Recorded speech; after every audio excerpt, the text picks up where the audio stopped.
Mas naging maugong ang ngalan ng Taal dahil sa kaso ng mga nawawalang sabungero na di umano'y dito sa Taal Lake itinapon at mistulang ginawa ng libingan. Ayon sa balita, sinasabi mismo ng whistleblower sa kasong ito na hindi lamang ang mga sabungero ang inililibing rito, kundi maging ang mga sangkot sa mga operasyon ng iligal na droga sa bansa. Makaraang pumutok ang malaking balitang ito na sana nga ay tuluyan nang makapagbibigay ng kalutasan sa kaso ng mga missing sabungeros na halos 4 na taon na ang nakalipas. Naging malaki ang epekto nito sa mga mangingisda sa Taal Lake. Sa datos na ating nakalap, aabot na sa halos 50% ang loss in income ng mga fish vendors na umaasa sa bangus at tilapia sa mga commercial cages sa Taal Lake, partikular sa bayan ng Laurel sa Batangas. Ayon naman sa Bureau of Fisheries and Aquatic Resources, ligtas namang kainin ang mga isda na galing sa Taal Lake sapagkat ang mga ito ay cultured at pinalaki sa mga regulated environments. Gayon din ang mga wild tawilis sapagkat ang mga ito ay non-carnivorous. Sa puntong isinusulat at pinoproduce ng Team Haunted History ang episode na ito, ipinahayag ng DOJ na aabutin ng 6 na buwan ang gagawing search and retrieval operations habang naghain naman na ng formal na administrative complaints ang whistleblower na si Julie Patidongan alias Totoy sa National Police Commission o NAPOLCOM. Sa tanong na kung may pag-asang mahanap ang mga ito sa ilalim ng Taal Lake, tila walang konkretong kasagutan sapagkat kung susumahin ang mga datos na nakalap ng Team Haunted History, nasa 234.2 square kilometers ang kabuuang sukat ng lawa at mas malaki kung ikukumpara sa lawak ng Quezon City na hindi lingid sa inyong kaalaman ay ang largest city in Metro Manila na aabot sa 171.71 square kilometers. Kahit pa umano pagsama-samahin ang lawak ng lungsod ng Maynila na may sukat na 25 square kilometers, Marikina na may 21.5 square kilometers at San Juan na may kabuuang sukat na 6 square kilometers, di hamak na mas malawak pa rin ang lawa ng Taal. Ibukod pa ang detalyeng nakalapag sa World Lake Database na kung saan isinasaad rito na ang deepest portion ng Taal Lake ay nasa 172 meters o katumbas ng 564.30 feet na kasing taas ng RCBC Plaza Tower 2 sa Makati. Habang ang average depth nito ay aabot sa 100 meters o 330 feet ang lalim. Dahil rito, ang Taal Lake ang siyang itinuturing na isa sa mga deepest and largest lakes in the Philippines. Sa isang panayam, inamin ng Philippine Institute of Volcanology and Seismology Science Research Specialist na si Jerome De Lima na posible naman talagang makarecover ng mga remains sa Taal Lake. Subalit iginiit nito na almost impossible na makarecover ng mga buto mula sa crater lake ng bulkan dahil sa mataas na sulfur content ng tubig. Ayon kay Renato Solidum Jr., Science and Technology Secretary, ang chemistry ng Taal Lake ay ibang-iba sa chemistry ng main crater lake ng Taal Volcano. May tsansang makarecover ng mga pinaniniwalaang human remains, subalit challenging dahil sa lalim ng naturang lawa. Dahil rito, muli nating bubusisiin ang ilan pang untold or lesser known historical facts tungkol sa Taal Lake at Taal Volcano. Totoo nga bang may itinatago itong misteryo? Ako po si Red at ito ang Haunted History. Kung pagbabasehan ang samut-saring teorya, Marami ang naniniwalang ang Taal noong sinaunang panahon ay maituturing na isang supervolcano na kung saan sa paglipas o pagdaan ng panahon at dahil sa makailang beses ng pagsabog nito ay mistulang nabasag o nag-collapse ang bunganga nito. Ayon sa blog ni Pepe Alas, taglay umano ng Taal Volcano ang characteristics ng pagiging isang supervolcano sapagkat kakikitaan ito ng collapsed caldera. Bukod pa ang mga matatarik na ridges. Sa kanyang illustration, isinaad nito na ang Tagaytay Ridge ay maaaring isang napakalawak na rim ng isang sinaunang supervolcanic crater. Sa katunayan pa nga'y may umiikot na mga larawan na nagpapaliwanag sa prehistoric appearance ng Taal Volcano na di umano'y ganito kataas dati hanggang sa isang matinding eruption ang naganap na nagdulot sa pagkakabasag ng buong bunganga nito. Ito ang pinaniniwalaang nagbunsod upang magkaroon ng kaldera sa dating supervolcano na ngayon ay napuno na ng tubig at nakilala na bilang present-day Taal Lake at maging ang kapanganakan ng kasalukuyang Taal Volcano Island. Sinasabi rin sa naturang post na karamihan sa matataas na bahagi ng Southern Cavite ay dating slope ng prehistoric volcanong ito na maaaring sususog sa nadiskubre ng mga archaeologist na mga pyroclastic flow deposits sa naturang lalawigan kahit wala namang naidokumento kung meron din bang sinaunang bulkan sa Cavite dati. Sa naturang discovery, inattribute ng mga ito ang malakas na pagsabog ng Taal Volcano noong unang panahon kung bakit umabot sa Cavite ang mga volcanic materials. Subalit kung susuriin sa kasalukuyang panahon ang soil components ng lalawigan, hindi mo na mababakas ang mga ito. Para hindi ka malilito, narito ang isang larawan na tutukoy sa bahagi ng Taal at nang maipinpoint ang kaibahan ng katawagan na ating mababanggit hanggang sa dulo ng videong ito. Sa isang simpleng paliwanag, ang crater at caldera ay parehong volcanic features subalit nagkakaiba sa paraan kung paano ito nabuo. Ang crater ay bowl-shaped depression sa ibabaw ng bulkan habang ang kaldera ay malaking basin-shaped depression na nabuo naman dahil sa pag-collapse ng isang bulkan. Sa madaling salita, ang kaldera ay nauugnay palagian sa mga largest and most explosive volcanic eruptions in history katulad ng naganap sa Yellowstone Caldera.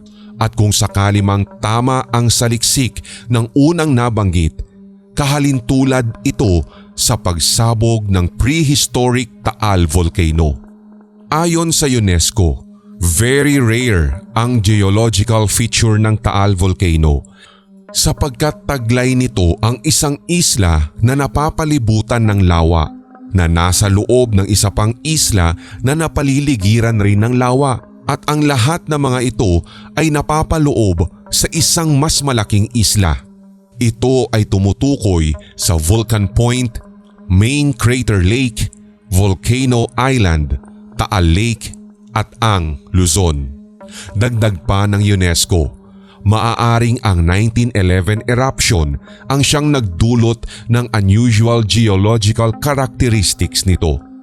Kung pagbabasehan ng ilang detalye ukol rito, naniniwala ang mga researchers na ang serye ng pagsabog sa pagitan ng 140,000 and 5,380 BC ang siyang lumikha ng malawak na volcanic crater nito na kilala natin ngayon bilang Taal Lake.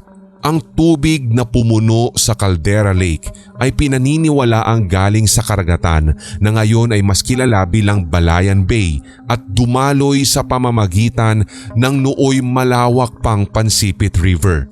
Sa madaling salita, ang tubig sa Taal Calderas ng mga sinaunang panahon ay salt water. Ito ang mapapatunayan sa nasaliksik ng Team Haunted History na 1734 Murillo Velarde map, partikular sa direktang naging koneksyon ng karagatan at ang Taal Lake noong sinaunang panahon. Gayon din ang lokasyon ng mga bayan ng Lipa, Taal, Sala at Tanawan ng panahong iyon. Sa katunayan, taong 1593 nang itala ni Martinez de Zuniga na may mga nahuhuli pa umanong tuna sa Lake Bombon, ang unang pangalan ng Taal Lake. Subalit, hindi umano kasing linamnam na mga nahuhuli sa Espanya ayon sa kanya. Dagdag pa niya, maalat ang tubig. Kung hindi naganap ang napakalaking pagsabog ng Taal Volcano noong 1754, hindi ito mata-transform bilang freshwater lake. Ang mga volcanic materials na nagmula sa 1754 eruption ang siyang tumabon at tuluyang humarang sa malaking daluyan ng Pansipit River, kung kaya't tuluyan na ring naputol ang direktang koneksyon nito sa Balayan Bay ayon sa UNESCO. Dahilan upang maging catch basin ang Taal Lake sa tubig ulan hanggang sa tuluyang naging tubig tabang ayon naman din sa pagsusuri ng University of the Philippines. Dahil rito, ilang uri ng isdang dagat ang tuluyang na-trap sa lawa hanggang sa nag-evolve bilang bagong species at tuluyan ding naka-adapt sa freshwater condition nito. Isa sa mga halimbawa ng mga isdang sagana sa Taal Lake ay ang bombon sardine o Sardinella tawilis. Matatandaang ang unang ngalan ng Taal Lake ay Bombon Lake, kung kaya't dito hinango ang kanyang katawagan. Kamakailan ay naideklara din ng International Union for Conservation of Nature o IUCN ang Taal tawilis bilang endangered species. Ang mga uri ng isdang ito, simula nang mag-adapt sa bagong kondisyon ng tubig, ay karaniwang kumakain ng mga lumulutang na lumot at plankton. Sagana rin ang Taal Lake sa mga isdang maliputo o talakitok at ang makamandag na Taal Lake snake na sinasabing dito lamang matatagpuan. May ilang historical records rin na nagtuturo na may mga pating rin daw na namamataan dati sa katubigan ng Taal Lake at 1935 ang pinakahuling beses na makakita nito dito. Sa puntong pinoproduce pa lamang ng Team Haunted History ang episode na ito, naitala ng FIVOX ang 8 quakes at 5 tremors sa loob lamang ng 24 oras. Ibukod pa ang naitalang minor phreatic eruption ng bulkan, dahilan upang magbabala na rin ang ahensya, partikular sa ginagawang search and retrieval na maaaring anumang oras ay mag-e-erupt muli ang bulkang Taal. Matatandaang ang Taal Volcano ay kabilang sa listahan ng 24 active volcanoes ng Pilipinas, subalit sa kabila nito, ikinokonsidera pa rin na world's lowest and deadliest volcano.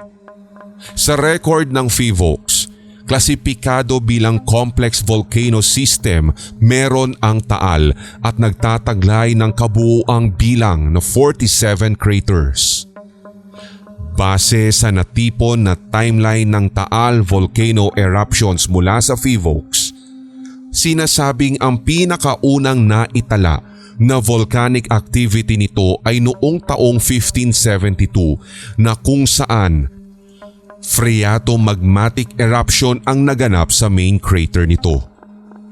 Ang phreatomagmatic eruption ay isang uri ng pagputok ng bulkan at kadalasan ay violently explosive ito dulot ng steam explosions dahil sa interaction ng mainit na magma sa ibabaw ng katubigan o mababaw na groundwater.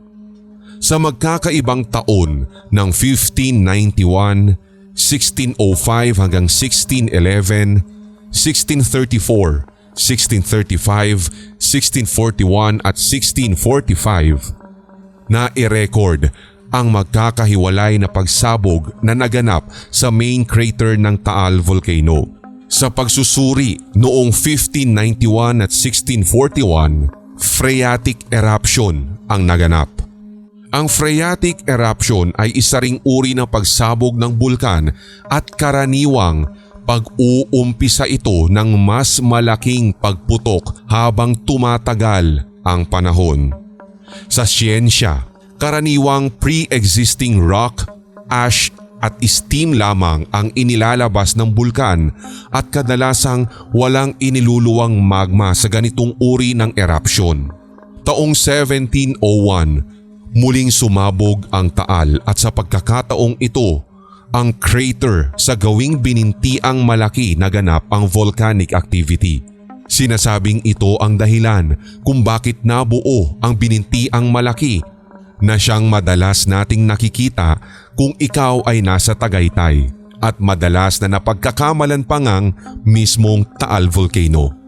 Phreatic ang klasifikasyon ng eruption nito at may ulat na nagdulot pa ito ng shockwaves.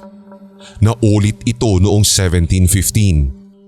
September 21, 1716 nang magkaroon ng phreato-magmatic eruption sa ilalim ng katubigan sa gawing eastern shore ng Volcano Island. Sa saliksik ng Team Haunted History, naitala ng nooy misyonaryo sa Lake Taal sa pagitan ng 1663 hanggang 1735 na si Padre Francisco Pingaron. Isinalarawan niya na ang pagsabog na ito ay nagdulot ng malalaking alon na siyang humampas sa kumbento na yari sa bato at lime. Sa hiwalay na tala, isinalarawan ng isang Padre Manuel de Arce na ang naturang insidente ay kumitil sa maliliit at malalaking isda ng lawa na kalaunan ay nadala pa ng alon sa dalampasigan at nang kanilangang suriin, ang mga ito ay tila pa nga daw na prito. Naitala noong 1709 at 1729 ang magkahiwalay na pagsabog sa binintiang Munti Crater na kung saan ang 1709 incident ay phreato-magmatic. 1731, isang underwater eruption ang naganap sa eastern tip ng Volcano Island. Sa tala, sinasabing nagbuga ng gas at rock fragments ang pagsabog na ito. August 11, 1749 nang maganap ang phreato-magmatic eruption sa main crater na kung babalikan sa tala ay maikukonsiderang very violent ayon sa PHIVOLCS. Ito ang lubos na nakaapekto sa buhay ng mga sinaunang residente sa mga bayan ng Taal, Sala at Tanawan.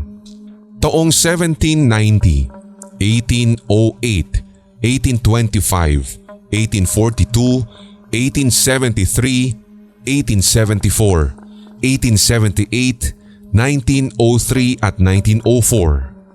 Magkakahiwalay na phreato-magmatic eruptions ang naitala sa mga nabanggit na taon maliban sa taong 1878 at 1904 na kung saan i-classify ito bilang phreatic. January 27 hanggang February 10, 1911, isang very violent phreatic eruption ang nai-record sa main crater na kung saan nagbuga muli ang bulkan ng rock particles at fragments.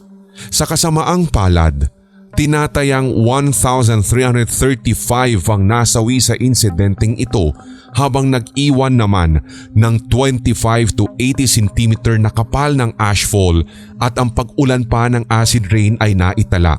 Naiulat din ang shockwaves na naramdaman sa halos lahat ng lugar na nakapalibot sa Taal Lake at nagkaroon pa umano ng malalaking bitak sa lupa at ang iba ay lumubog. September 28 to 30, 1965. Halos 200 ang nasawi sa violent phreato-magmatic eruption ng bulkan. Tulad sa mga unang tala, nagbuga rin ito ng mga malalaking bato at nag-acid rain pa umano habang nag-iwan pa ito ng 25 cm thick deposits ng ashfall. July 5, 1966 at August 16, 1967. Magkahiwalay na phreatomagmatic eruptions ang naganap sa Mount Tabarro Crater. January 31, 1968 at October 29, 1969 nang maitala ang kung tawagin ay Strombolian eruptions ng Taal at naganap ito sa crater ng Mount Tabarro. Ang uri ng pagputok na ito ay kinapapalooban ng mga katamtamang pagsabog ng nakalalasong gas na nagbubuga ng nagbabagang lava. Ito ay maaaring tuloy-tuloy at maliliit na pagsabog lamang. September 3, 1970, September 3, 1976 at October 3, 1977. Ito ang huling naitalang erupsyon ng Taal bago muling sumabog noong 2020. Phreatic eruptions ang mga ito at naganap sa Mount Tabarro Crater. Sa loob ng 43 taon matapos ang 1977 eruption ay tila kumalma at nanahimik ang Taal Volcano. Subalit may naitala ang PHIVOLCS na unusual or increased activity sa main crater nito noong 2011, 2012 at 2014. Hanggang sa tuluyang nag-alboruto ang Taal, hindi pa man nangangalahati ng unang buwan sa taong 2020. January 12. Phreatic eruption ang naganap sa Volcano Island main crater na nakunan pa ng IP camera ng PHIVOLCS. Bukod sa mga ashfall ay kinakitaan pa ng volcanic lightnings ang kaganapang ito. Pero wala nang mas lalala sa naganap noong 1754 na kung saan mula May 15 to December 5 tuloy-tuloy na nag-alboruto ang bulkang Taal. Kung ano ang timeline at ang mga kaganapan ng sandaling iyon base sa mga nakalap natin na dokumento, ating pag-uusapan sa susunod na bahagi ng episode na ito. Haunted History. Gaano katotoo ang sinasabing tila isinumpa ang bulkan maging ang mga bayan na nakapalibot sa lawa nito? May basihan kaya ang mga nagpasalin-saling kwento patungkol sa sinasabing lumubog at tila nakalimutan ng mga bayan sa palibot ng bulkan dati? Ating pag-uusapan sa susunod na video, kaya antabay lamang mga ka-haunted history. Kung nagustuhan mo ang episode o topic na ganito, mag-iwan lamang ng komento. Pindutin ang subscribe button at ng notification bell para sa mga susunod pang Hilakbot Haunted History. Ako po si Red, ang boses sa Hilakbot at Sindak Horror Stories Channel, Red Diaries Tagalog Love Stories at Sa Pulang Likido Animated Horror Stories. Hanggang sa muli.